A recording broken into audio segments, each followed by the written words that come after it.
pamamaril king Korean national king Angeles arestado.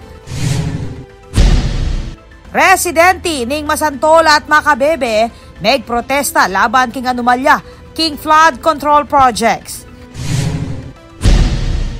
Rehabilitasyon king MNR project king maimpis target mayari king October 17.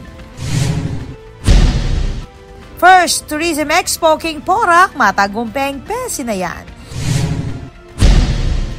New all-in-one tambayan binuklat king San Matias, Santo Tomas.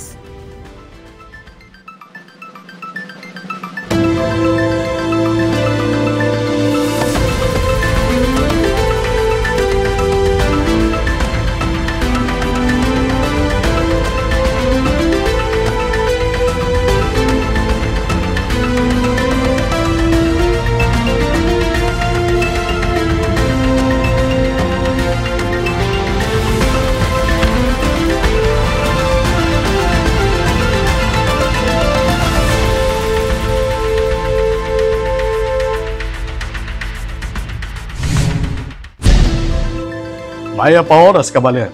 Kayang tabing mabilog ang personing GNN TV 44, pabiyela rin makapanoon at tukal na istoryang dapat yung abalo na pamilya taning garantisado, kumpleto ang pambalansing informasyon. O rin po rin balitang may kalap kilubning parumingo. Yako po ibenigin to at iti ing News Force, Pampanga. Arestado na ang kapulisan ng suspect king pamamaril king Korean national amilyari niyang April 20 ay ni report.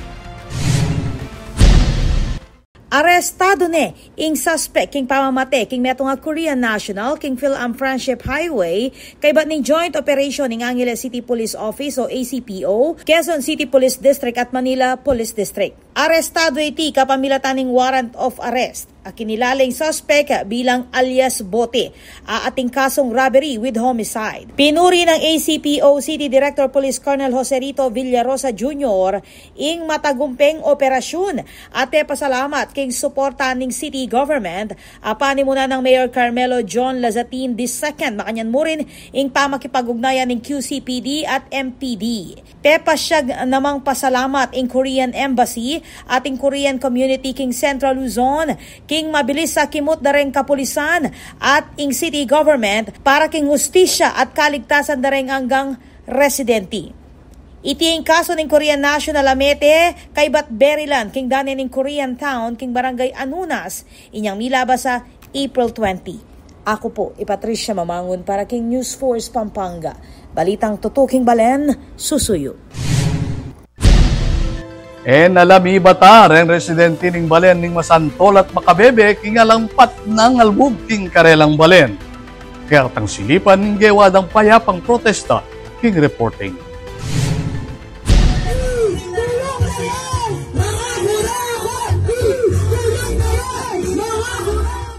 Bilang dalang residente, ibat king balena ning Masantola at Macabebe, ing mekisan metong king Sainsing People's Rally, inyang Webis, October 2, bang ikulayit na makibatan la, renga tsuking gulot na reng maanumalya kanong flood control projects, asang kaning balao sa yalbug king karelang lugal.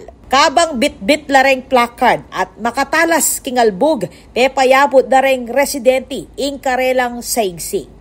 Kasabi ng news team, ing netong senior citizen na wheeler driver, sinabing andyang masakiting katawan, pipilitan dang magobra, uli ning karanupan.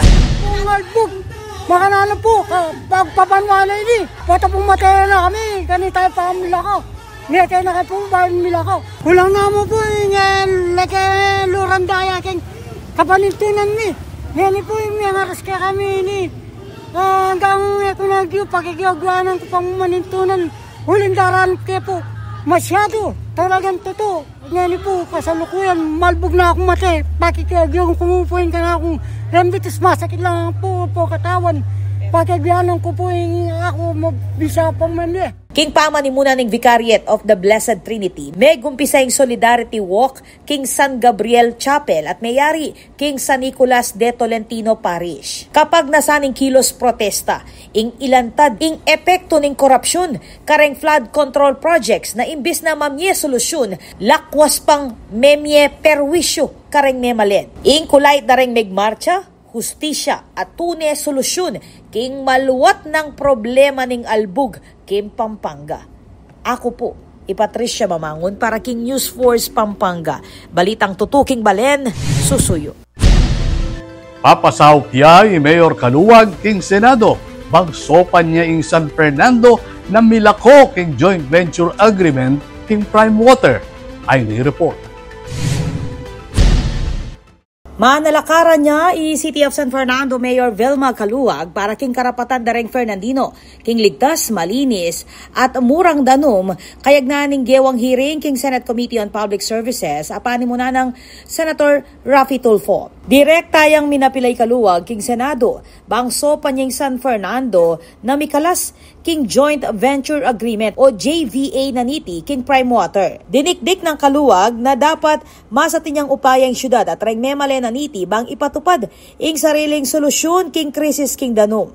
Keti, tepasyag ng Kaluwag, ing balaw sa problema kareng bale king San Fernando, uli ning pabayo-bayo at kulang nga supply ning danom, iba't king kasalukuyang sistema. Kaya bening alkalde king hearing City Legal Officer Cristanico Abad. Kabang kinatawa naman king San Fernando Water District din na General Manager Engineer Nelson Lingat at alwa pang miyembro ning board. Tinagunla namang keti, reng tubo dibat kareng niyayaliwang ahensya ning national government. Ingamanwang investigasyon, sinulong niya kapamilataning Senate Resolution number 16 ng Senator Risa Hontiveros at Senate Resolution number 50 ng Tulfo. Alayong higpitan ing regulasyon kareng JVA dareng Water District kareng pribadong kumpanya kalupanan ning Prime Water, Manila Water at Metro Pacific Water. Tinagon mo naman king hearing Senator Tito Soto. Ako po, Patricia Mamangon para King News Force Pampanga. Balitang tutuking balen, susuyo. Manyaw siya Mayor Danilo Ginto king national government bang manikwang pondo para king tutu at tustong flood control project king balen. Ay ni-report ng Patricia Mamangon. Kasunod ng kautusan ni Pangulong Ferdinand Marcos Jr. na bawasan ang pondo ng Department of Public Works and Highways o DPWH dahil sa mga maanumalyang flood control projects, nananawagan si Masantol Mayor Danilo Ginto sa national government na huwag kalimutan ang kalagayan ng kanilang bayan na patuloy na lumulubog sa baha. Sana po, nananawagan po kami sa ating Presidente at saka kay Secretary Vince Dizon na bigyan po kami ng pansin dito sa bayan namin. Ito pong naranasan namin ay talaga pong apektado po yung pamumuhay namin sa halos 2 bayan. Iginiit ni Ginto na kailangan ng Masantol ng sapat na pondo para sa tamang flood control projects, lalo na't matindi ang epekto ng baha sa ekonomiya, kabuhayan at edukasyon. Apektado po yung school, hindi na po pumapasok yung mga bata. Pag po nagsuspende ako ng klase 1 linggo, pag po, signal number 1, kahit po wala pong bagyo, lubog po yung mga eskwela natin, 23 pong school yan.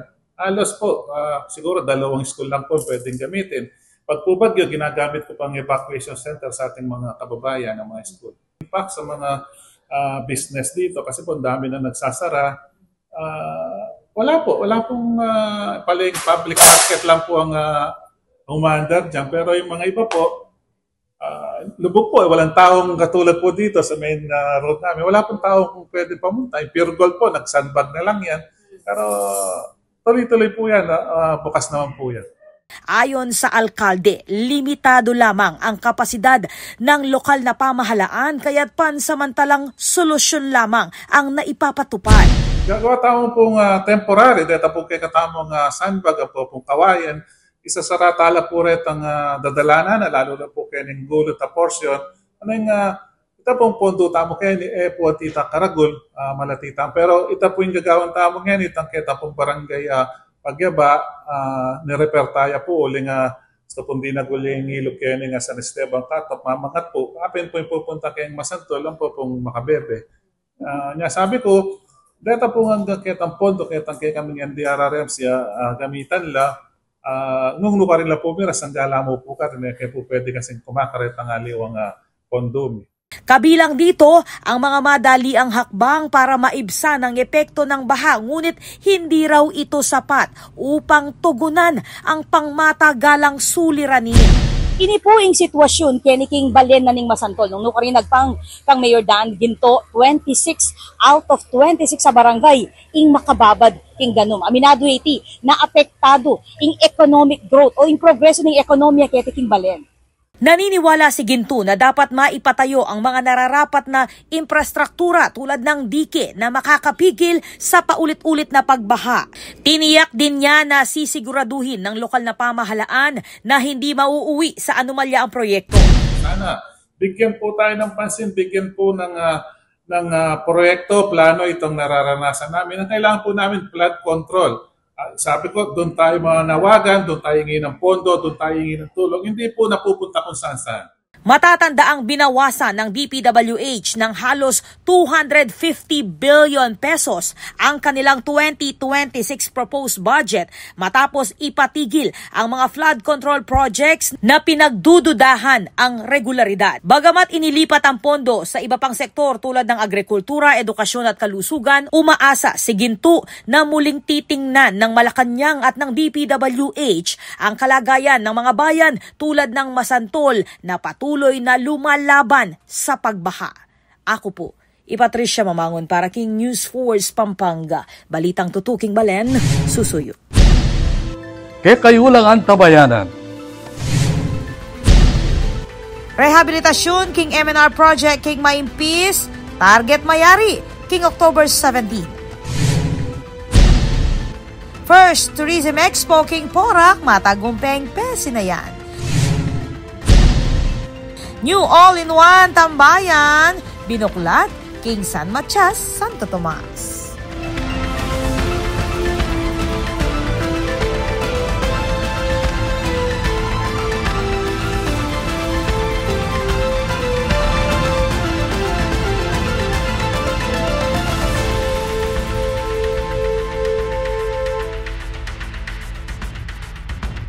Nais namin ipaalala na ang pagtatayo ng bahay sa ilalim o malapit sa linya ng kuryente ay labis na mapanganib.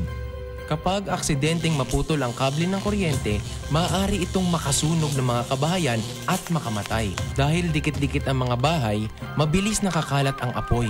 At kapag tumama ang matinding kalamidad, maaaring matumba ang tore ng kuryente at direktang gumuho ang tore sa bahay ninyo. Ang paalalang ito ay mula po sa NGCP.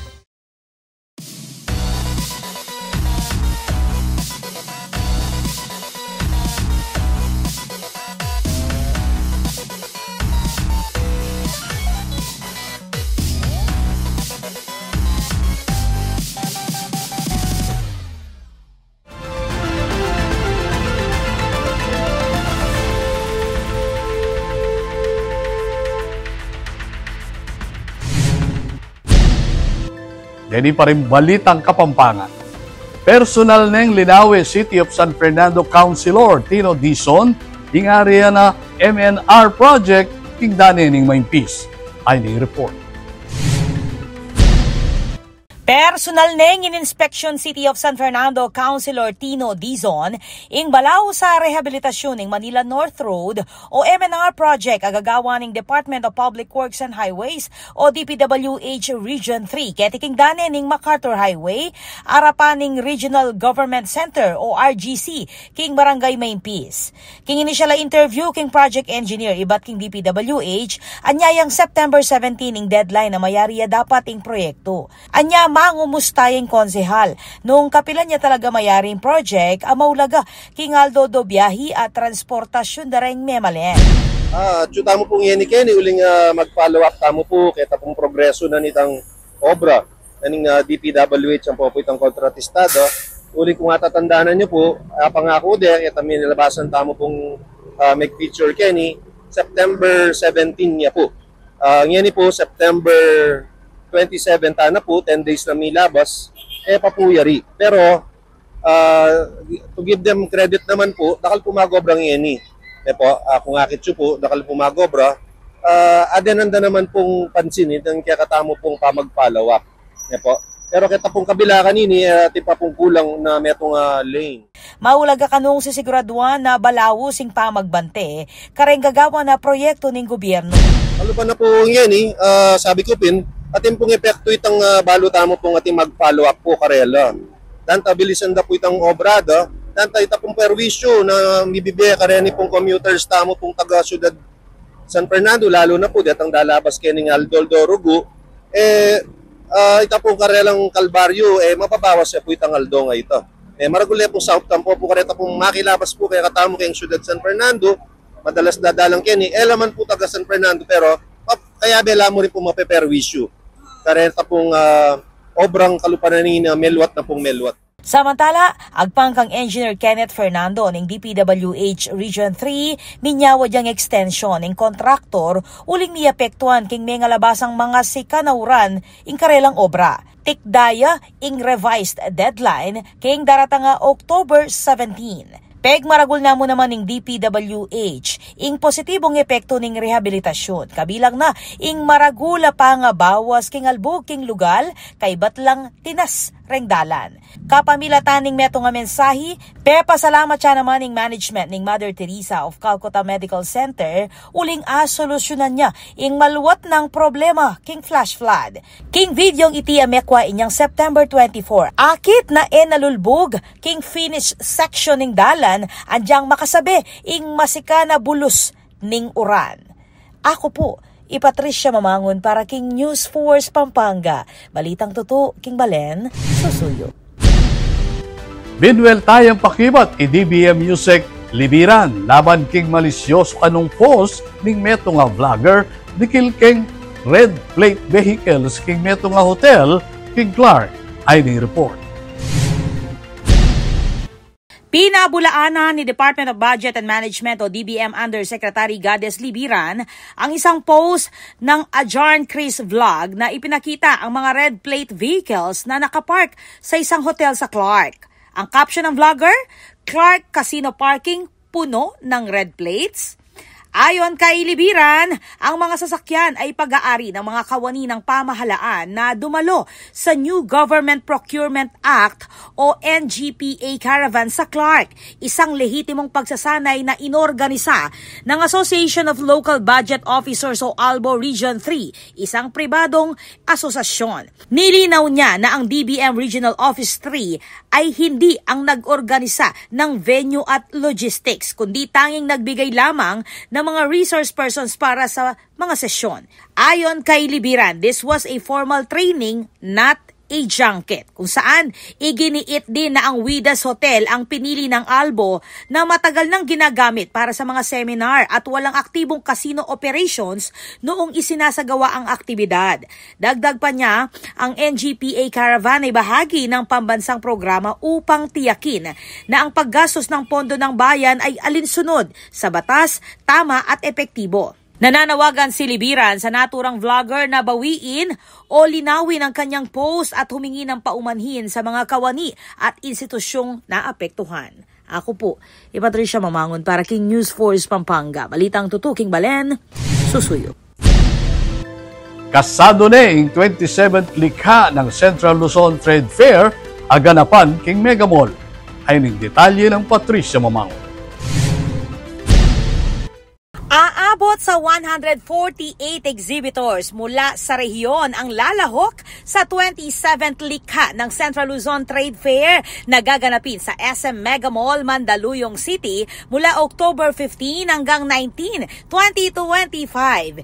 Ibinahagi ito ng Department of Trade and Industry o DTI Pampanga Provincial Office sa isinagawang kapehan with media nitong October 1 sa Barangay Santo Niño, lungsod ng San Fernando. Ayon kay Cristina Evangelista, Chief ng Business Development Division ng DTI Pampanga, nasa 70 sa mga kalahok ay mula sa food sector, habang ang iba ay kinabibilangan ng mga negosyong nasa garments, furniture, crafts at iba pang local products.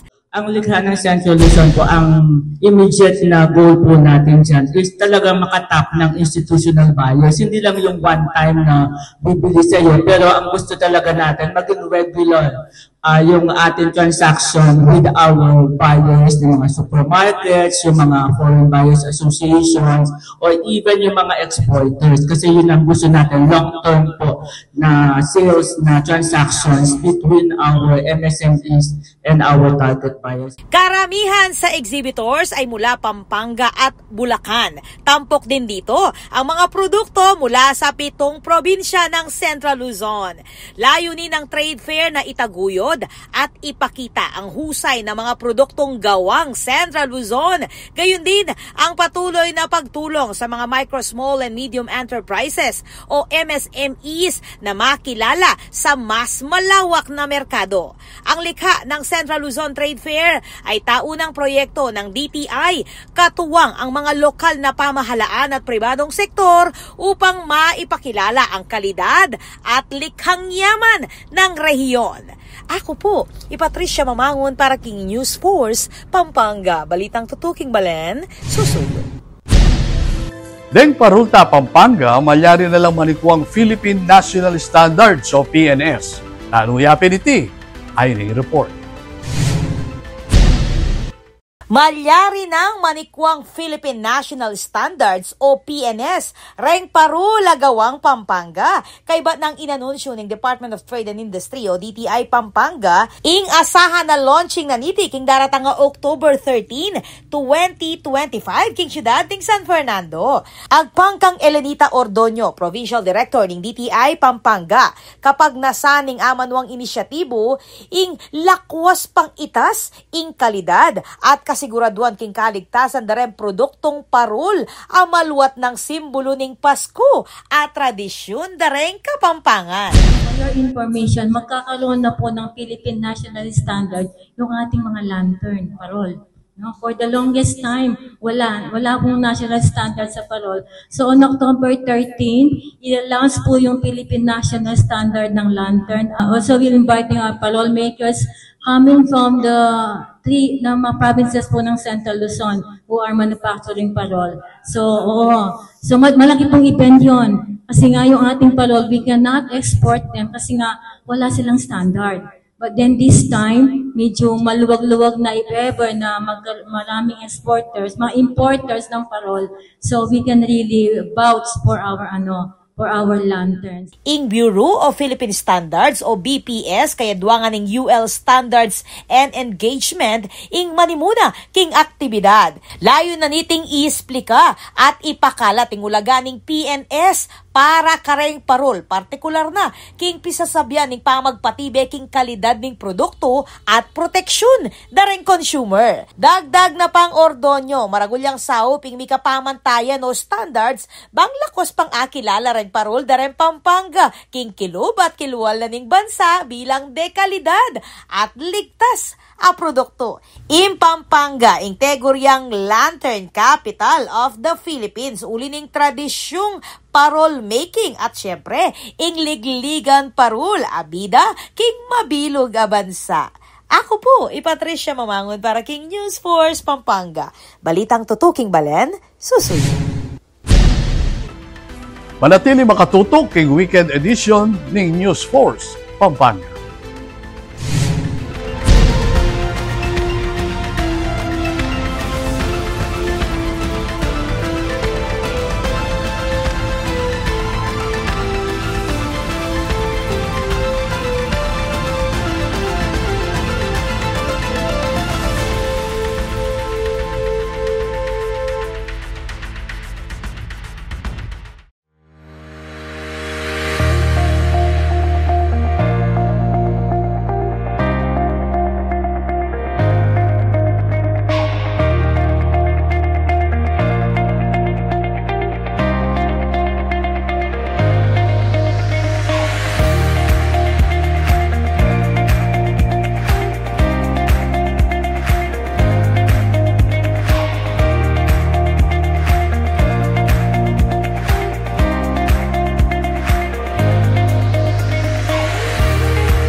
Kapag labis pong nainitan o nausukan ng mga linya, tore at mga materyales na nakakabit dito, maaaring magdulot ito ng pagkaantala sa daloy ng kuryente. Bukod sa apoy, ang usok mula sa pagsisiga ay nagiging dahilan para ma-ionize ang hangin sa paligid ng linya ng kuryente. Ang mismong hangin ay pwedeng maging konduktor ng kuryente sa pagitan ng mga kable. Ang usok ay maaaring daluyan ng kuryente papuntang lupa at maging sanhi ng brownout. Ang paalalang ito ay mula po sa NGCP.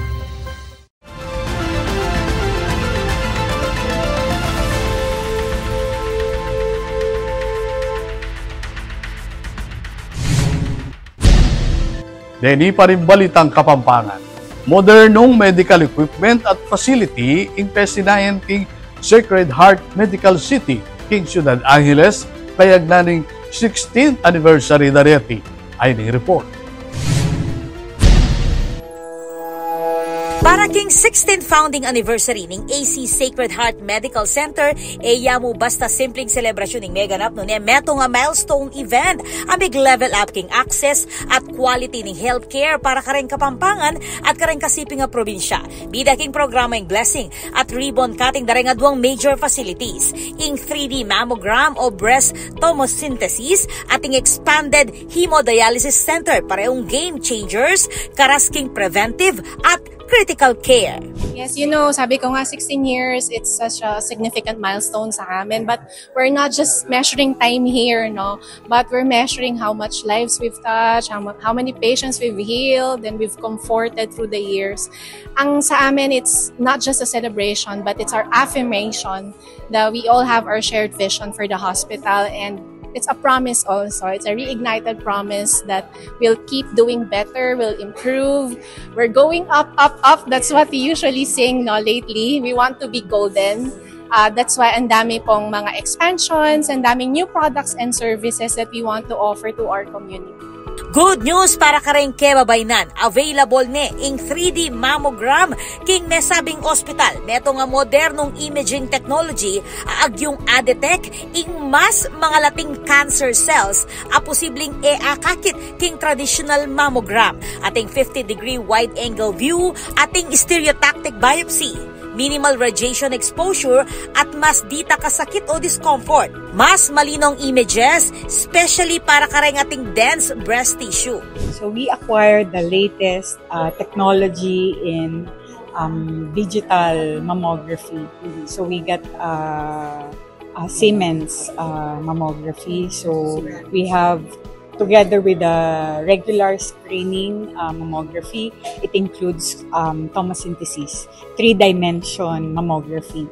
So it detects the earliest lesion, earliest cancer. So it is the best machines, I think, here in Pampanga so far. Kawani Keti, covered na ng PhilHealth's IACA program at pwede yan naman gamitan ng HMO. Kaya beya naman king highlights ing bayong renovated hemodialysis center ang eni mas malwalas, mas moderno at mas komportable para karayang pasyente. Expanded yan naman ng center king 50 dialysis machines. Ametong na karayang peka maragul king Mabiluga region. Ating isolation rooms, in-house garden, family meeting room at entertainment system. Accessible yan naman kapamilatan ng PhilHealth no balance billing packages. Actually, this is a state-of-the-art hemodialysis unit, no, wherein talagang kumbaga comfortable yung mga patient namin. No, na-expand siya because yung need ng dialysis sa Pampanga is talagang kailangan, in need talaga. Yes. From 28 HD unit na ngayon po nasa 50 na tayo. Pero ang pagmamalaki namin dito sa institution namin is talagang para siyang maganda po siya. Meron siyang garden and yes, parang hotel po siya. In goal, bawasan ing waiting time at siguraduhan na consistent at high quality care nga tatanggap na rin balang pasyente. Suwestyon damo na mareng doktor kareng kabalen ing regular at check-up ang ayagapan ring sakit. So yung mga patients po natin, lalo na po yung mga may edad like na nasa 50s and above or 60s, at least nagpapa-annual check-up din, nagpapakuha ng dugo, executive check-up, para makita natin or ma-determine if meron silang any abnormalities, pagtataas ng like lipid profile, yung creatinine, and then of course sa GESCO, kung halimbawa mataas yung creatinine nila, mag-consult na sila sa nephrom, kuha na sila ng opinion para at least maagapan na natin agad. Kawani ka rin adwang major facilities, inanunsyo na mo naman ng pamagtas ning bed capacity to 115 beds at ing PhilHealth Yakap Program Accreditation ning ospital. Lalam ning programang iti, mas marakala pasyente ing mika-access king primary care consultations, health assessments at screening, select lab at diagnostic test at cancer screening at panulo. Agpang king management ng AC Sacred Heart Medical Center, patunay ay tiking karelang pangako king next level care with the heart para kareng mas marakala Pilipino. This is Patricia Mamangon on the spot. Kaya katanamang silipan ng selebrasyon king Porac kayagnaning National Tourism Month king storya ng Patricia Mamangon. All smiles at katmong good vibes ing meging kick-off ning first Porac Tourism Expo aganapan king Bayong Municipal Hall bilang parte ning pamagmasusi king National Tourism Month. At chula king 30 exhibitors, iba't kareng miyayaluwang micro, small and medium enterprises o MSMEs ing pepakit king karelang produkto. Iba't kareng local delicacies, arts and crafts, ang gaking pupul dareng Ortilano. Metong kareng kaya Beketi, ing Palat Livelihood Multipurpose Cooperative, aapisali ing karelang sariwang gule at talaga namang memye kule at Bieking Expo.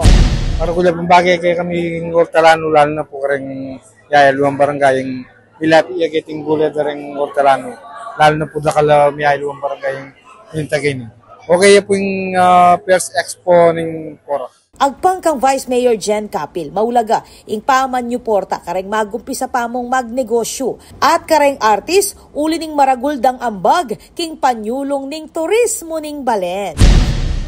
We are very supportive po sa ating National Tourism Month celebration. Lalong-lalo na po ang aming bayan po. We're aiming to be one of the top destinations when it comes to tourism.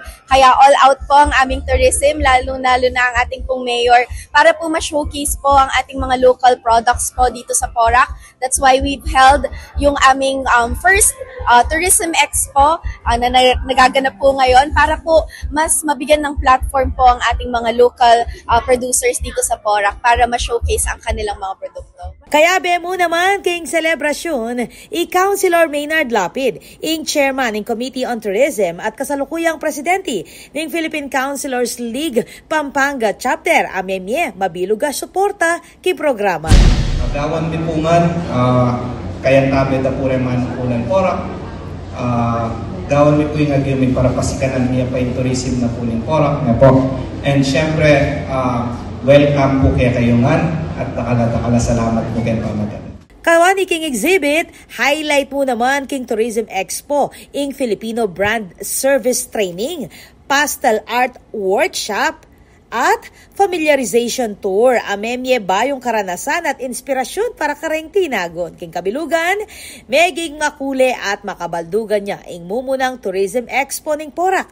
Meto nga paganaka na ing tune bandi ning Balen, akit siya kareng creative products, mga sipag malen at kulturang apagmaragol na niti. Ako po, Patricia Mamangon para King News Force Pampanga. Balitang totoo king Balen, susuyo. Ikwana naman ng CLMA Pampanga Chapter ing panyambut ing Mimosa Gold Rematch ay ning balita. Matagumpeneng inuli ning Central Luzon Media Association o CLMA Pampanga Chapter ing Crystal Championship Trophy kay bat simbot ing Mimosa Team king karalang friendly golf rematch inyang September 30 king Mimosa Golf Driving Range. Meng ibabo keti reng individual players. Ichiki kakal ning RW 95.1 FM ing makasungkit king first place tikyan niting Paulo G. Santos ning CLTV 36 para king second place. Ate Christopher Espino naman ning Newsline para king katlong pwesto. Pero higit pa king laban, may ginyang pa mikatago ning torneo pang pasiknangan ning camaraderie ning media community kayabe ing karelang business partners. Agpangkareng organizers kapag nasaning friendly competition ning isulong ing wellness, sportsmanship at fellowship, andyan pang off-duty pa mo, iba't king newsroom. Today is actually the second time that we do Media versus Mimosa. It's actually the rematch. Since Mimosa won the first time, we hope that the Media will win the second time. I'm sure they have a good chance because they've been practicing. But we would like to also show you that now we have opened our driving range where we have the light and we are open until 11 p.m. every day. We do have the night golf as well. So we think that now we have a complete product to be able to play in the evening. Inari Aldo king meto nga dinner reception sinadya ning Mimosa Golf Course at Quest Plus Conference Center nung nukarin pakilala na naman rin ba yung menu offerings. Pasalamat naman ning CLMA Pampanga king suporta ning Mimosa Golf at Quest Plus. Napakahalaga kasi unang-una dahil alam naman natin yung mga nakarang araw, nakarang linggo, napaka-tensyonado ng mga issues na lumalabas sa balita. Kaya tamang-tama lang na magkaroon tayo ng break, maglabas tayo ng energy, mas produktibo to dahil may camaraderie. Magandang pagkakataon to. Kaya kata namang silipan ng send-off event para karing NLEX Road Warriors again upon King SM City Clark. Parang pre-game party na puno ng hype at energy ang naganap sa Arangkada Send-Off 2025 ng NLEX Road Warriors noong Biyernes sa SM City Clark Event Center. Mula opening number ng NLEX dancers hanggang sa grand photo ops at special messages mula kina Coach Jong Uy Chico, Team Governor Ronald Dulatre, at MPIC Chairman Manny Pangilinan, ramdam ang full support sa team na sasabak ngayong PBA Season 50. Let's give our fans, our company, our families, ourselves something to be proud of this 50th year of the PBA. 11 seasons in, this is our time. Together we fight, together we win. Together let's make history. Go, NLEX Road Warriors.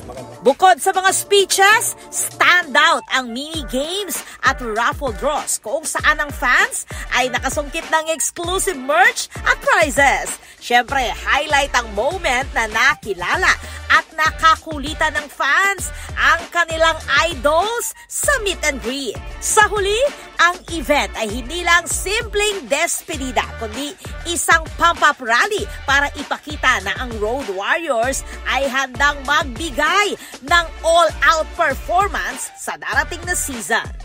This is Patricia Mamangon on the spot. Manatiling makatutok king weekend edition ng News Force Pampanga.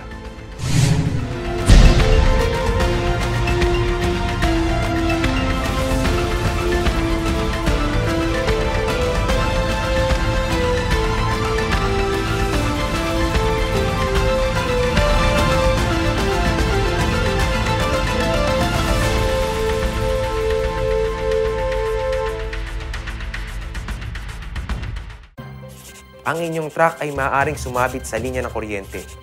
Dahilan para dumaloy ang kuryente sa inyong sasakyan at pagmulan ng disgrasya o pagkamatay. Maaari ring maantala ang daloy ng kuryente kung masisira ang linya o poste. Dahil sa lakas ng kuryenteng dumadaloy sa linyang ito, ang paglapit at pagdikit ng anumang bagay tulad ng metal, kahoy, pati na rin ng bato ay nakakamatay. Ang paalalang ito ay mula po sa NGCP.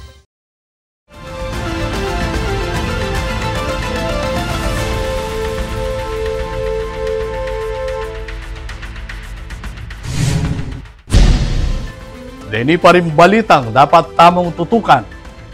Kaya katanemang silipan ng bayong tambayan Kimbalen ni Santo Tomas king on the spot report ng Patricia Mamang.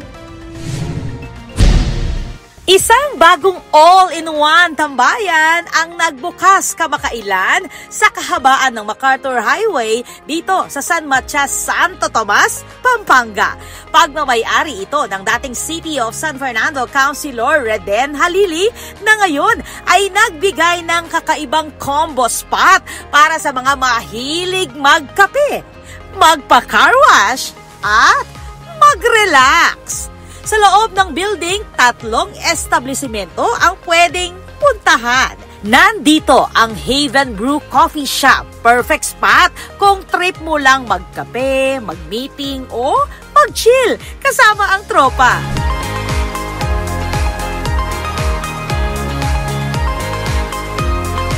Ikwa ko lang, ikwa kini kareng anak ko po kaluguran na higit kitang konseptong habang magpakarwas ko, minukang kape. Habang magpamasahe ka, magpakarwas ko.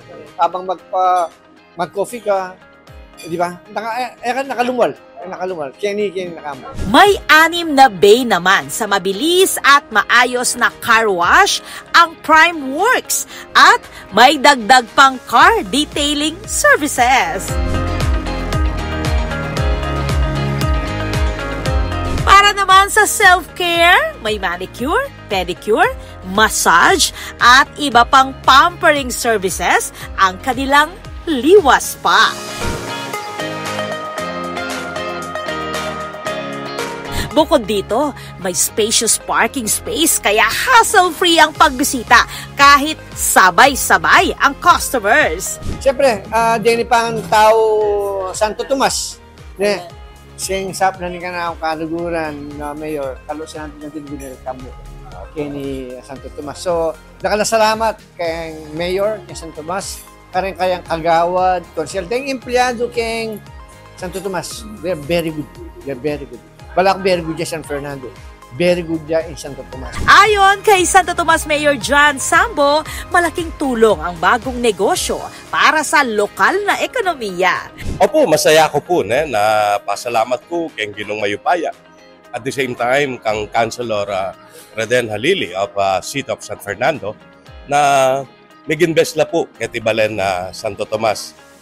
Sabi ko nga ho, our vision, our dream that someday Santo Tomas will be the Singapore of Pampanga. Now, the Councilor of City of San Fernando, mag-invest siya po kay Katamong Balen. So, he's part already of that dream and that vision na papunta po kay Singapore of Pampanga. Ngayong bukas na ang bagong tambayan, abay, mas madali na para sa mga Tomasians at travelers na humanap ng spot kung saan pwedeng sip, shine, and spa all in one place.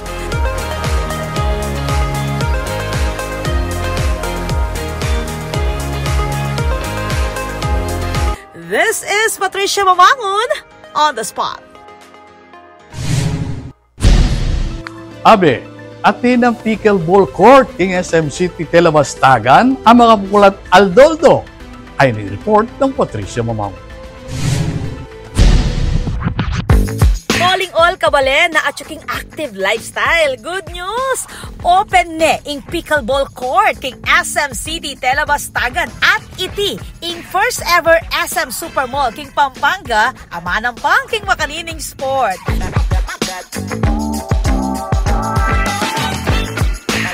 Nung trip mong mamyalong, pwede kang mag-book king outdoor court rental for only 450 pesos. O malyari namang makyabe king open play for just 250 pesos. Nung wala ka pang gamit, kami gagana ka abe, ating paddle rental available for 100 pesos. Makabukla CHT daily, maniba 2 p.m. hanggang 11 p.m. Inya perfect pampalako stress kay ba't naning obra o kaya naman weekend bonding with friends. Pickleball at tutoriang fastest growing sport king US, a combination ng tennis, badminton at ping pong. Inya siguradong fun at easy to learn para kareng hanggang edad. So kabalen, ready na ka. Tara na at mag-pickleball keti kay SM City Telebastagan. This is Patricia Mamangon on the spot. Pero ang alanala ng siyudad San Fernando ng aguman, individual, ameging maragulambag king turismo ay nireport.